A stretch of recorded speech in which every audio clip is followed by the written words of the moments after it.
тех условий получили мы в 2018 году.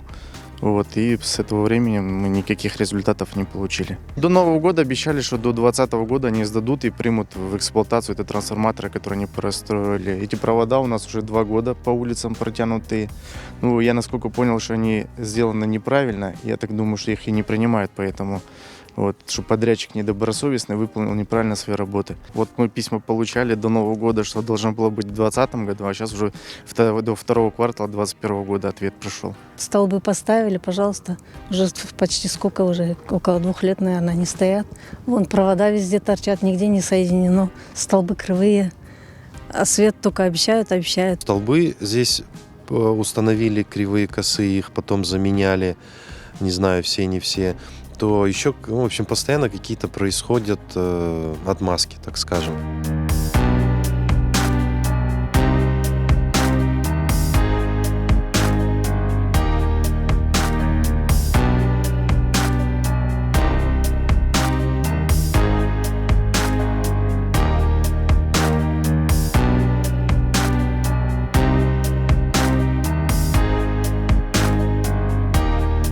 Участок приобрели 3 года назад.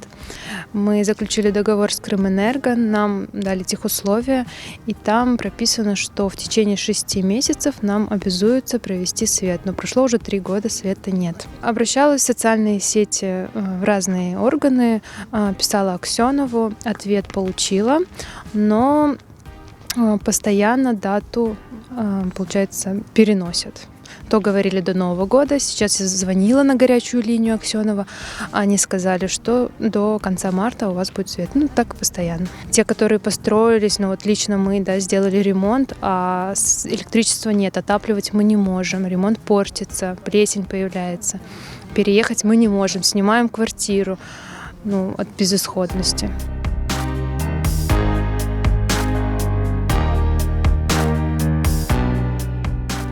Воды нету, я же говорю, у меня уже руки длиннее, чем ноги. Тачками таскала воду, эту штукатурку делала, дом строила, все через дорогу. За 500 метров воду таскала тачкой.